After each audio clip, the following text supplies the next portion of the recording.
குலசாமியா பேசுறது, குலதெய்வமா பேசுறது அப்படிங்கிறத நாம எப்படி கண்டுபிடிக்க முடியும்? நம்மகிட்ட பேசுறது நம்மளை காக்கிற சாமி தானப்பா. நம்ம மேல வர்ற சாமி தான், நாம வணங்குற சாமி தான் நம்மகிட்ட பேசுது அப்படின்னு சாமியாடி வரும் மக்களும், அந்த தெய்வத்தை வணங்குற உயிருக்கு உயிரா நேசிக்கிற பெருமக்களால் கண்டுபிடிக்க முடியும். அதுதான் இன்னைக்கு அறிவு நண்பர்கள்ட்ட பகிர்ந்து கொள்ள ஆசைப்படுறேன். குலசாமினா பேசாமல் போகாதுங்க. குலசாமினா உங்ககிட்ட பேசாமல் போகவே போகாது. அந்த குலதெய்வத்தை வணங்குற அந்த குலமக்க எத்தனை தலைக்கட்டு இருந்தாலும் அத்தனை தலைக்கட்டுலையும் அந்த சாமி பேசாமல் இருக்காது. ஆனால் அது பேசும், நமக்கு தெரியாது. சாமி தான் வந்து பேசும், சாமி தான் வந்து காட்டும், சாமி தான் வந்து காக்கும். ஆனால் அதை நாம் உணர மாட்டோம், நாம் அதை கடந்து போயிடுவோம். ஏன்னா இப்போ நம்ம குலசாமியை மறந்துட்டு பெரிய பெரிய ஆலயங்களும் பெரிய பெரிய தெய்வங்களும் இருக்கிற அதுக்கு நாம் ஒரு சில இடங்களில் முக்கியத்துவம் கொடுப்போம்ல. அதனால் குலசாமி பேசுகிறது நாம் ஒரு சில விஷயங்களை கடந்து போயிடுவோம்.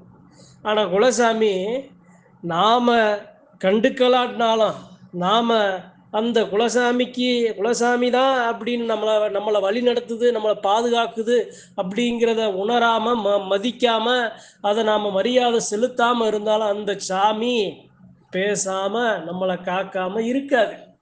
ஏன்னா அந்த சாமியோட இருக்கையே, அந்த சாமி இவ்வளவு சக்தியோட இருக்கிறதுக்கு யாருக்காக இருக்கு அப்படின்னா உங்களுக்காக தான், நமக்காக தான். ஏங்க, நான் வளர்க்குற பிள்ளை, என் பிள்ளை என்னைய கண்டுக்கல அப்படின்னா என் பிள்ளைய நான் பாதுகாக்காம விட்டுருவேனா?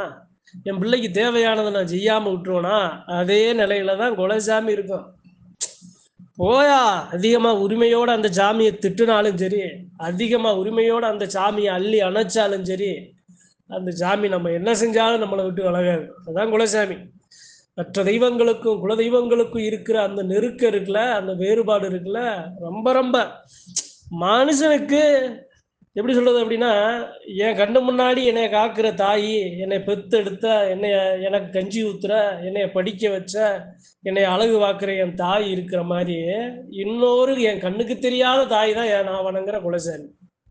அப்ப அந்த குலசாமியா பேசுது, குலசாமி தான் நம்மகிட்ட வந்து பேசுது அப்படிங்கிறத நாம தெரிஞ்சுக்கிறோம்ல.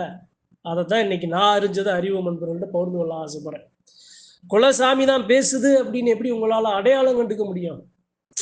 எப்படி சொல்றது அப்படின்னாங்க, சாமி பேசலைன்னா தெரியாதுங்க. உங்க சாமி உங்க எல்லையில பேசல அப்படின்னா தெரியாது. உங்க சாமி பேசிச்சுன்னு வைங்களேன், நீங்களே அந்த சாமியை மறந்தாலும் அந்த சாமி உங்களை உறங்க விடாது. அதுதான் சத்தியமான உண்மை. நீங்களே அந்த சாமிக்கு சரியா இல்லாட்டினாலும், நீங்களே அந்த சாமிக்கு சரியா சுத்தபத்தமா அந்த சாமிக்கு நெருக்கமா நீங்க இல்லாட்டினாலும், நல்லா ஓங்கி உயரமா பேசுற சாமி நீங்க எந்த நிலையில இருந்தாலும் அந்த நிலையை சரி பண்ணி உங்ககிட்ட வந்து பேசுறத, காட்டுறத, சொல்றத சொல்லிக்கிட்டே தான் இருக்கும். அதைத்தான் இன்னைக்கு அறிவு நண்பர்கள்ட்ட ஒரு சில உண்மையான நிகழ்வுகளை அறிவு நண்பர்கள்ட்ட பகிர்ந்து கொள்ள ஆசைப்படுறேன். சாமி முன்னாடி பேசலப்பா, எப்படி நாயும் செஞ்சிச்சு, பேயும் செஞ்சிச்சு. சாமி முன்னாடி பேசல. அவன் தடி எடுத்தவெல்லாம் தண்டக்காரனானயா. சாமி முன்னாடி பேசல. எவன் என்ன செய்யணுமோ எல்லாத்தையும் செஞ்சான். சாமி முன்னாடி பேசல. எல்லையில எத்தனை நாட்டியம் ஆடணும், எத்தனை தீய வினை செய்யணும், எத்தனை மக்களோட கண்ணீருக்கு ஆளாகணும், எவ்வளவு அதிகாரம், ஆணவம், அகம்பாவம் செய்யணும், எல்லாம் செஞ்சாங்க. இப்ப சாமி பேசுதே, சாமி உள்ள இருக்கே, சாமி வீட்டுக்குள்ள இருக்கே, சாமி வீட்டுக்குள்ள தடியை பிடிச்சி உக்காந்துருக்க, எல்லையில அந்த ஆத்தா இருக்கே. அப்ப காவக்காரன் எப்படி இருந்தா, வீட்டுக்குள்ள இருந்தா அதெல்லாம் செய்ய முடியுமா? அதுதான் நாம கண்டுபிடிக்கிற, நாம அடையாளம் கண்டுக்கிற முதல் அறிகுறி. 10 வருஷத்துக்கு முன்னாடி இப்படி இருந்துச்சப்பா, அப்ப சாமி சரியா பேசல, இப்ப சாமி சரியா பேசுது. இப்ப எப்படி இருக்கு கோவில், அதை நீங்க பார்க்கணும். அப்ப அப்படி இருந்துச்சு, இப்ப இப்படி இருக்கு. சாமி உள்ள இருக்கப்பா, அதான் எல்லாம் சரியா நடக்குது. தெய்வம் இருக்குடா எல்லையில.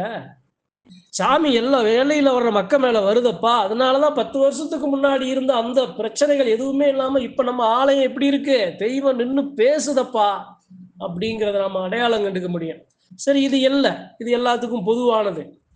சரி, என்கிட்ட தனிப்பட்ட அந்த சாமியாட்ட பேசுதுன்னா நான் எப்படி அதை கண்டுபிடிக்க முடியும்? நான் ஒரு சாமியாடியா இருக்கேன், நான் சாமி ஆடாதவன், நான் சாதாரண மனுஷனா இருக்கேன். ரெண்டு பேர்த்தையுமே பற்றி பேசுவோமே. முதல்ல நான் சாமியாடியா இருக்கேன் அப்படின்னா அந்த சாமி எல்லையில என்ன தவறு நடக்குது, யாரு எப்படி நடக்குது, நடந்ததை எப்படி சரி பண்ணுது அப்படிங்கிற மாதிரி அந்த சாமி படம் போட்டு காட்டி விட்டுறான். நீ ஏன்டா கலங்குற, பாடுறா நான் இருக்கிற இலையில இது நடந்துச்சு, இதை வந்தத இப்படி அதை இடது கையில தள்ளி அதை சரி பண்ணிட்டேனப்பா, நீ கலங்காத. என் எல்லையில இத்தனை தீய வினை நடந்துச்சப்பா, அதை ஒதுக்கி விட்டேன். என் எல்லையில் ஆகாத விஷயங்கள் இத்தனை நடந்துச்சு, அதை எல்லாத்தையும் சரி பண்ணிட்டேன்டா, பாரு இப்படி சரி பண்ணிட்டேன். எல்லையில சாமிய மற்ற தெய்வங்களை கட்டணும், மற்ற தெய்வங்களோட சக்தியை அபகரிக்கணும்னு ஒரு சில விஷயங்கள் நடந்துச்சப்பா, அதை பாரு நான் எப்படி சரி பண்ணிட்டேன். ஆகாத காரியத்தினால எல்லையில அந்த சாமிய இந்த பிள்ளைய பாதிக்கப்பட்டுச்சு, பெண் தெய்வங்கள் பாதிக்கப்பட்டுச்சு, குழந்தைகள் பாதிக்கப்பட்டுச்சு, ஆயுத எல்லைகள் சேதாரமாச்சு, இதெல்லாம் பாரப்பா நான் எப்படி சரி பண்ணிருக்கேன்னு அப்படிங்கிற மாதிரி அந்த சாமியாடி பெருமக்கள்கிட்ட படம் போட்டு காட்டான். 10 பேர் சாமியாடியா இருந்தாலும் 10 பேர்கிட்டையும் காட்டான், 100 பேர் சாமியாடியா இருந்தாலும் 100 பேர்கிட்டையும் காட்டான்.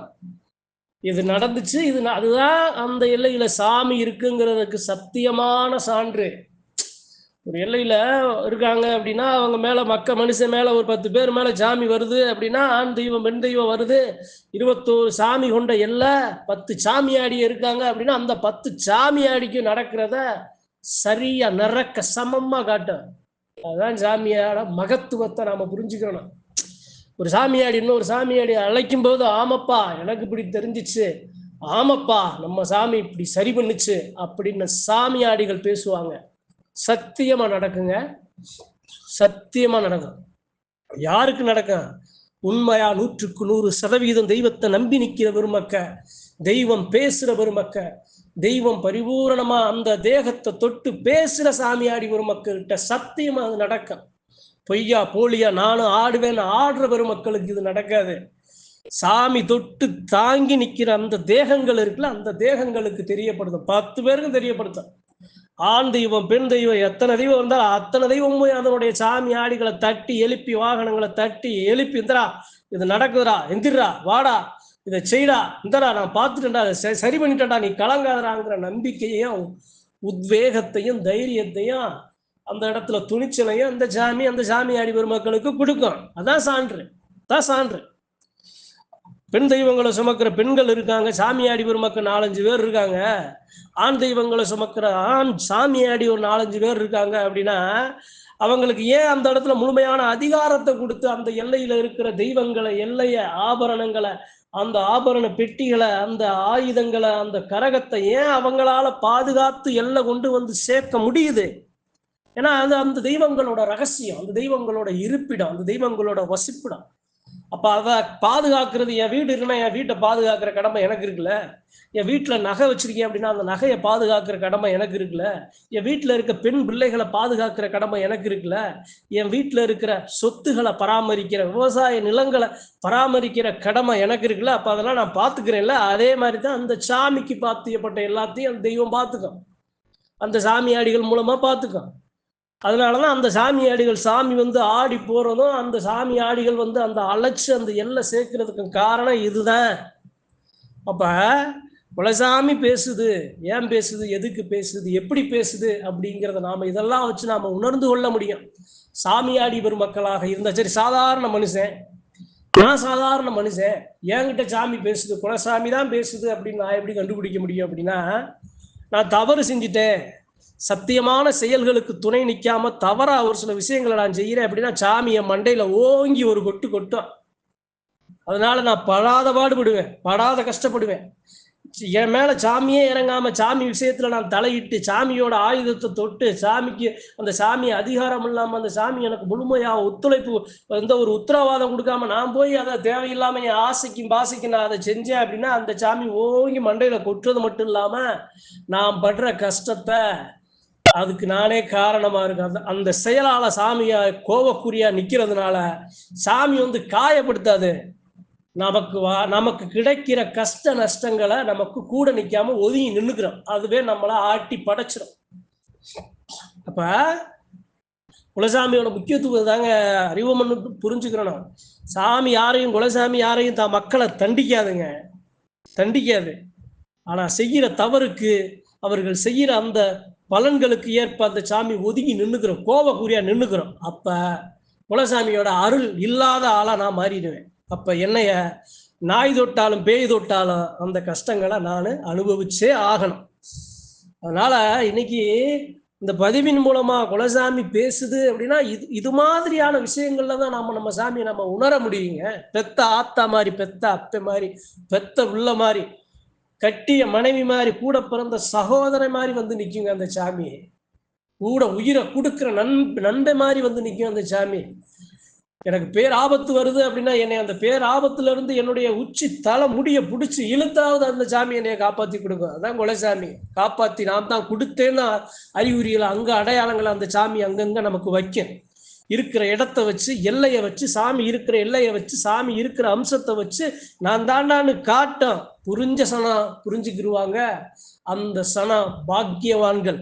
ஆனா புரியாத சனம் யாரோ நானே தப்பு, நானே அப்படிங்கிற மாதிரி அந்த தெய்வத்தை உணராம அதை கூட அந்த சாமி சரிடா போடா அப்படிங்கிற மாதிரி நல்லது செய்யற அந்த சாமி அவன் நம்மளை கண்டுக்கலையே அப்படின்னு வருத்தமும் படாது. அதனால குலசாமி பேசுது அப்படின்னா சுத்தி சுத்தி எத்தனையோ விஷயங்கள் நடக்கும்.